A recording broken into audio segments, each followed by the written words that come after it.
Microorganisms in history. In the 19th century, medical researchers started to understand the causes of diseases, their transmission, and ways to combat them. Anthrax infection was frequently used as a model organism by these early scientists. Model systems are used by scientists to investigate something new in an organism or biological system they already know a lot about. Model systems are useful for gaining knowledge that can be applied to other systems. In this case, 19th century scientists applied the knowledge they gained from studying anthrax in livestock to diseases that infect humans. In the 1850s and 60s, French physician Davane and dermatologist Rayer discovered B. anthracis and were the first to show it caused anthrax. Davane demonstrated that anthrax could be directly submitted from one cow to another. In the 1870s, German physician Robert Koch further investigated anthrax and established that the true cause of the disease was anthrax endospores that persisted in the soil. In the 1880s, French chemist Louis Pasteur used weakened forms of anthrax to immunize sheep. Pasteur used what he learned from anthrax to develop a vaccine against rabies. Koch and Pasteur are recognized as two founders of microbiological research. Koch used the knowledge he gained from his research into anthrax, also tuberculosis or TB, to develop a series of postulates to establish whether a microorganism, is the causative agent in a disease. Koch's postulates are the microorganisms must be found in abundance in all organisms suffering from the disease, but should not be found in healthy animals.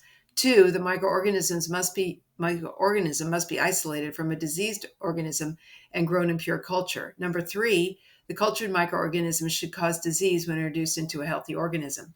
The microorganism must be re-isolated. Number four, the microorganisms must be re-isolated from the inoculated disease experimental host and identified as being identical to the original specific causative agent. Koch used these postulates to discover the organisms responsible for diphtheria, pneumonia, meningitis, leprosy, plague, and syphilis, to name a few. Koch was awarded the Nobel Prize in 1905 for the identification of the bacterium Mycobacterium tuberculosis as the cause of TB. At the time, TB caused 1 in 7 deaths. Koch's postulates apply to many infectious diseases, but as Koch himself discovered, some diseases, such as cholera, which can be carried by asymptomatic hosts, do not meet all the criteria. Then antibiotics came along. They're the main line of defense against bacterial infections. The first antibiotic was discovered in 1928 by Alexander Fleming when he came back from his laboratory after vacation. He observed a mold growing on one of his plates containing staphylococci. He saw a clear zone around the mold, although bacteria were still growing farther away from the mold. This zone of inhibition was caused by penicillin produced by the mold. Large-scale production and use of antibiotics began in the 1940s to treat soldiers injured in the World War II. Now, as humankind developed treatments, of course, microbes evolved to resist treatment.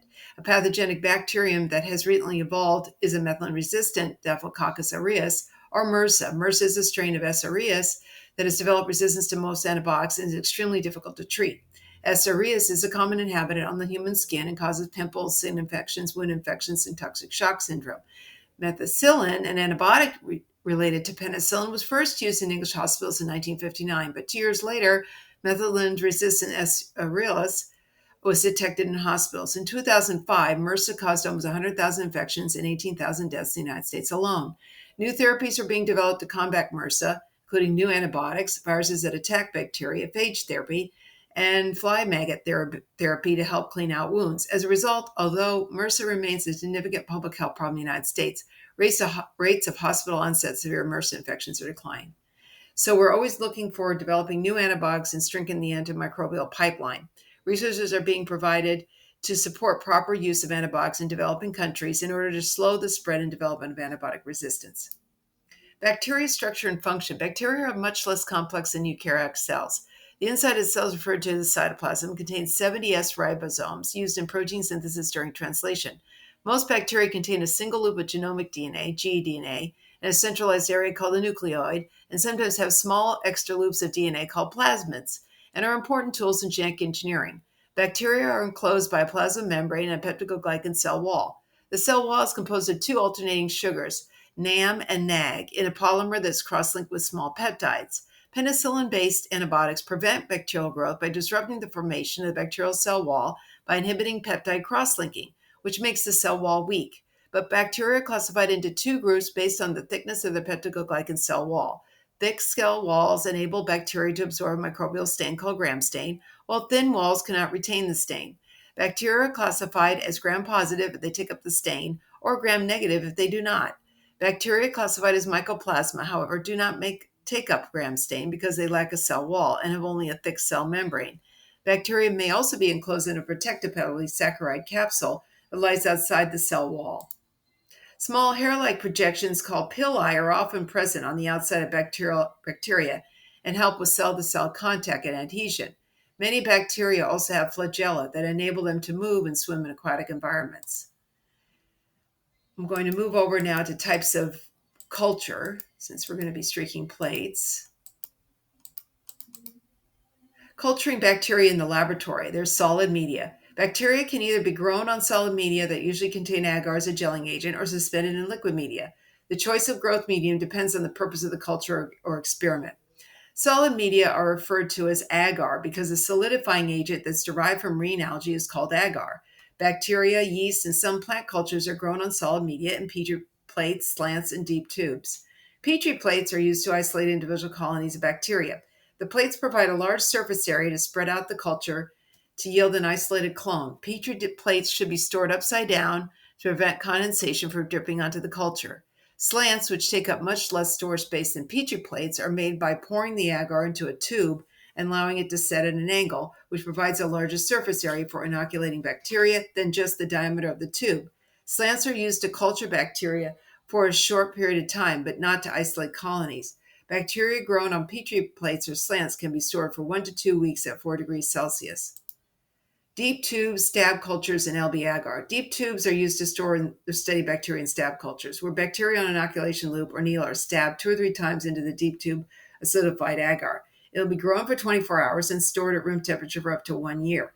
So this is for safe long-term storage of bacteria. A glycerol stalk, that is a liquid culture bacteria with 10 to 20% glycerol, should be prepared and stored at negative 80 degrees Celsius. Stab cultures are used to look at motility and gas requirements of bacteria by observing where the bacteria grow, like near the surface where there's oxygen or deep in the agar where there's no oxygen, and whether they move through the agar away or from the stab. Solid media come in many formulations, the most generic being nutrient agar that is made from peptone and beef extract. The most common medium used for culturing E. coli is lysogeny broth, LB, which is also known as Lauria Bertani broth. LB agar is made with 1.5% agar, 1% tryptone, and 0.5% yeast extract. LB also contains salt. The salt concentration depends on the specific formulation. Miller and Lennox formulations of LB have 1% and 0.5% sodium chloride, respectively. There are many other recipes for solid media developed for different purposes. Differential media are formulated with chromogenic colored substrates to distinguish among different types of bacteria, like eosin methylene blue or EMB agar, which we're going to try out this week. It makes E. coli colonies turn shiny green, lactose fermenting bacteria turn dark blue black, and non-lactose fermenters such as Salmonella and Enteria remain colorless. The composition of some differential media actually selects for specific bacteria. And there's one here called MRSA Select. Is used for the clinical biology labs to screen just for MRSA colonization using nasal swabs. Okay, liquid media are commonly referred to as broth and are used to produce large quantities of bacteria suspended in liquid, usually for protein production or for isolating plasmid DNA. Liquid cultures cannot be used for isolation of individual colonies. Liquid media are often formulated with the same ingredients as solid media, but without the agar. So LB broth and LB agar have the same formulation, but just LB agar has agar as an additional component. Another common broth used to culture E. coli is terrific broth. That's used to culture E. coli for plasma purification.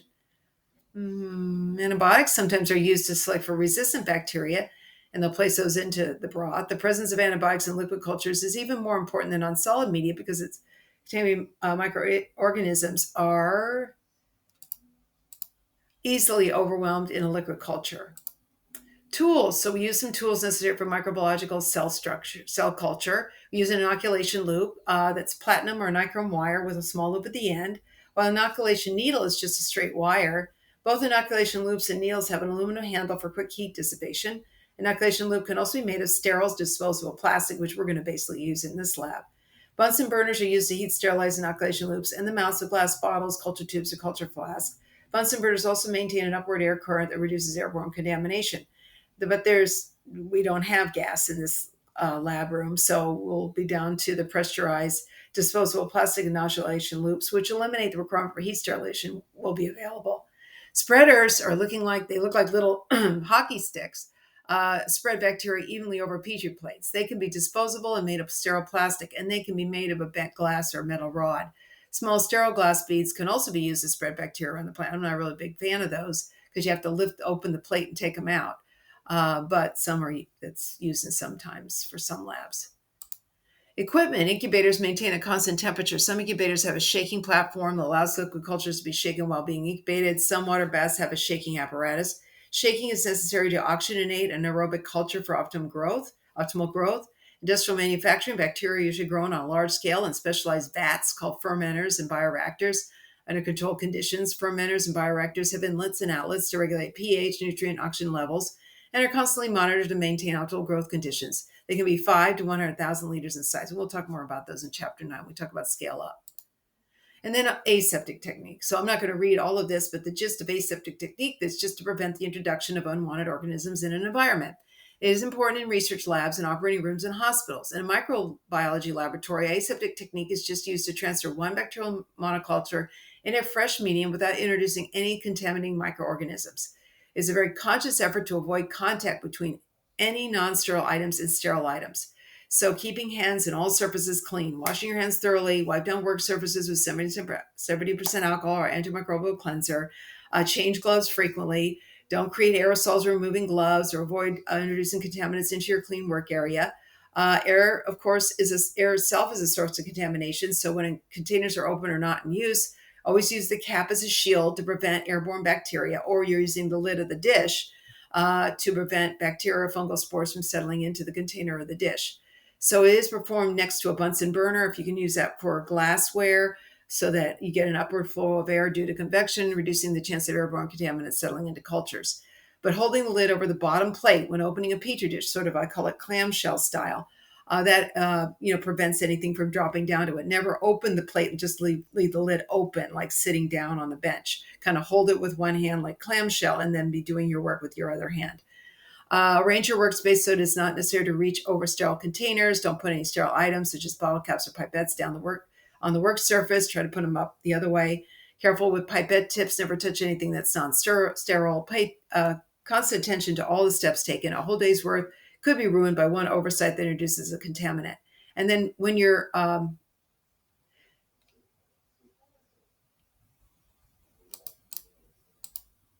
when using any cell or microorganism that is known to cause human disease, a biological safety cabinet, BSC, must be used to limit the chance of an aerosol contaminating a worker. So the type of BSC required depends on the potential hazard of the culture being manipulated.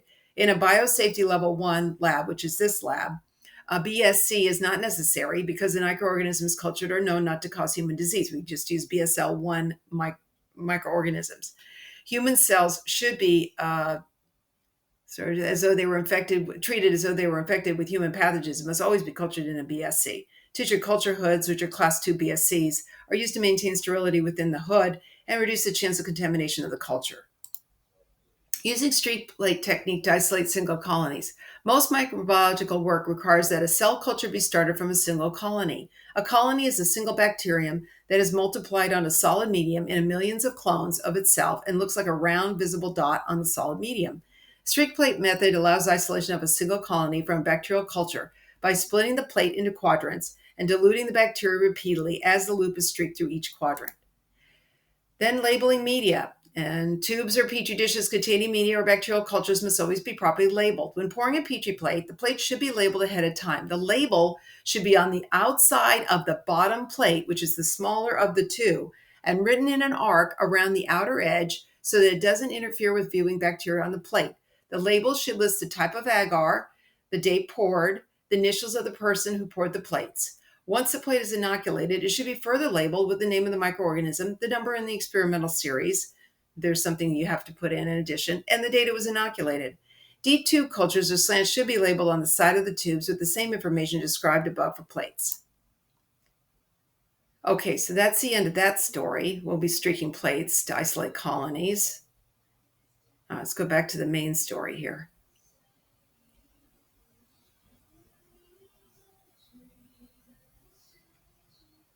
Oh, okay. So let's go back here. We didn't go over names and shapes of bacteria. Bacteria are named and classified by their shape. There are three major shapes of bacteria: Coccus, Bacillus, and Spirillum. Cocci bacteria are spherical in shape and look like small balls under a microscope. Bacilli bacteria are oval or rod shaped and look like hot dogs. Spirulli bacteria are spiral shaped. The way bacteria arrange themselves and growing in is also used in their names. For example, the prefix strepto comes from the Greek word streptos, which means twisted chain. When used in combination with the shape of bacterium, for example, Streptococcus, the name describes what the bacterium looks like. The term Staphylo and Staphylococcus comes from the Greek word staphylo, which means a bunch of grapes. Measurement of bacterial growth. Growth is an orderly increase in the quantity of cellular constituents. It depends on upon the ability of the cell to form new protoplasm from nutrients available in the environment. In most bacteria, growth involves increase in cell mass and numbers of ribosomes, duplication of the bacterial chromosome, synthesis of new cell wall and plasma membrane, partitioning of the two chromosomes, septum formation, and cell division. This asexual process of reproduction is called binary fission. Methods for measurement of cell mass. Measurement methods for measurement of the cell mass, involve both direct and indirect techniques. Direct physical measurement of dry weight, wet weight, or volume of cells after centrifugation. Number two, direct chemical measurement of some chemical component of the cell, such as total N, total protein, or total DNA content. Number three, indirect measurement of chemical activity, such as rate of oxygen production or consumption, carbon dioxide production or consumption, etc. Turbidity measurements employ a variety of instruments to determine the amount of light scattered by suspension of cells. Particulate objects such as bacteria scatter light in proportion to their numbers. The turbidity or optical density of a suspension of cells is directly related to cell mass or cell number after construction and calibration of a standard curve. The method is simple and non-destructive, but the sensitivity is limited to about 10 to the 7th cells per milliliter for most bacteria. Measuring techniques involving direct counts, visually or instrumentally, and indirect visible cell counts. Okay, of cell numbers. Direct microscopic counts are possible under special slides known as counting chambers. Dead cells cannot be distinguished from living ones. Only dense suspensions can be counted of less than 10 to the 7th cells per milliliter, but samples can be concentrated by centrifugation or filtration to increase sensitivity. A variation of the direct microscopic count has been used to observe and measure growth of bacteria in natural environments. In order to detect, and prove that thermophilic bacteria were growing in boiling hot springs, T.D. Brock immersed microscopic slides in the springs and withdrew them periodically for microscopic observation. The bacteria in the boiling water attached to the glass slides naturally and grew as microcolonies on the surface. Electronic counting chambers count numbers and measure size distribution of cells. For cells of size of bacteria and suspending medium must be very clean. Such electronic devices are more than often used to count eukaryotic cells, such as blood cells. Indirect viable cell counts, also called plate counts, involving plating out, spreading, a sample of a culture on a nutrient-agar surface. The sample or cell suspension can be diluted in a non-toxic diluent like water or saline before plating. If plated on a suitable medium, each viable unit grows and forms a colony. Each colony can be counted in is called a colony forming unit, or CFU, and the number of CFUs is related to the viable number of bacteria in the sample. Advantages of the technique are its sensitivity. Theoretically, a single cell can be detected, and it allows for inspection and positive indication of the organism counted. The disadvantages are only living cells develop colonies that are counted. Clumps or change of cells develop into a single colony. Colonies develop only from these organisms for which the cultural conditions are suitable for growth. The latter makes the technique virtually useless to characterize or count the total number of bacteria in complex microbial ecosystems such as soil or the animal ruminant gastrointestinal tract, like in our gut. Genetic probes can be used to demonstrate the diversity and relative abundance of prokaryotes in such an environment, but many species identified by genetic techniques have so far proven unculturable. The bacterial growth curve. In the laboratory, under favorable conditions, a growing bacterial population doubles at regular intervals. Growth is by geometric progression, 1, 2, 4, 8, etc. 2 to 0, 2 to the first, 2 to the second, 2 to the third, to the n, where n is equal to the number of generations. This is called exponential growth. In reality, exponential growth is only part of the bacterial life cycle and not representative of the normal pattern of growth of bacteria in nature. When a fresh medium is inoculated with a given number of cells and the population growth is monitored over a period of time, plotting the data will yield a typical bacterial growth curve. And that's it. You have there on the log, viable cells per milliliter in the vertical axis, time in hours in the horizontal axis, and you have lag, exponential, stationary, and then death. Lag phase. Immediately after inoculation of the cells into fresh medium, the population remains temporarily unchanged. Though there is no apparent cell division occurring, cells may be growing in volume or mass, synthesizing enzymes, proteins, RNA, and increasing the metabolic activity. The length of the lag phase is apparently dependent on a wide variety of factors, including the size of the inoculum, time necessary to recover from physical damage or shock in the transfer, time required for synthesis of essential coenzymes or division factors, and time required for synthesis of new or inducible enzymes that are necessary to metabolize the substrates present in the medium. Then there's an exponential log phase. The exponential phase of growth is a pattern of balanced growth wherein all the cells are dividing regularly by binary fission and are growing by geometric progression. The cells divide at a constant rate depending upon the composition of the growth medium and the conditions of incubation. The rate of exponential growth of a bacterial culture is expressed as generation time, also the doubling time of the bacterial population. Generation time is defined as a time, T, per generation, an n number of generations. So G equals T over N is the equation from which calculations of generation time below derive. Stationary phase. Exponential growth cannot be continued forever in a batch culture, a closed system such as a test tube or a flask. Population growth is limited by one of these three factors: exhaustion of available nutrients, two, accumulation of inhibitory metabolites or end products, or three, just an exhaustion of space, in this case called a lack of biological space. During the stationary phase, if viable cells are being counted, it cannot be determined whether some cells are dying and an equal number of cells are dividing, or the population of cells are simply stopped growing and dividing. Stationary phase, like the lag phase, is not necessarily a period of quiescence. Bacteria that produce secondary metabolites, such as antibiotics, do so during the stationary phase of the growth cycle. Secondary metabolites are defined as metabolites produced after the active stage of growth. It is during the stationary phase that spore-forming bacteria have to induce or unmask the activity of dozens of genes that may be involved in the sporulation process. Then there's a death phase. If an incubation continues after the population reaches stationary phase, a death phase follows, which in the viable cell population will decline. And note, if counting by turbidimetric measurements, turbidity, or microscopic counts, the death phase cannot be observed. During the death phase, the number of viable cells decreases geometrically, exponentially, essentially the reverse of growth during the log phase. Growth rate and generation time. As mentioned above, bacterial growth rates during the phase of exponential growth under standard nutritional conditions, culture medium, temperature, pH, define the bacterium's generation time. Generation times of bacteria vary from about 12 minutes to 24 hours or more. Generation time for E. coli, and this is one you really need to know even for testing and stuff for us, in a lab is 15 to 20 minutes. But in the intestinal tract, the coliform's generation time can be up to 12 to 24 hours. So for most known bacteria that can be cultured, generation times range from about 15 minutes to an hour. Symbiotes such as Rhizobium tend to have longer generation times. Many lithotrophs, such as nitrifying bacteria, for the nitrogen cycle, also have long generation times. Some bacteria that are pathogens, such as Mycobacterium tuberculosis or Treponema pallidum, have especially long generation times. And this is thought to be an advantage in their virulence. So how can bacteria reproduce so rapidly? Well, they reproduce very rapidly. In a right environment, a single E. coli can divide to form a colony of hundreds of bacteria in just a few hours.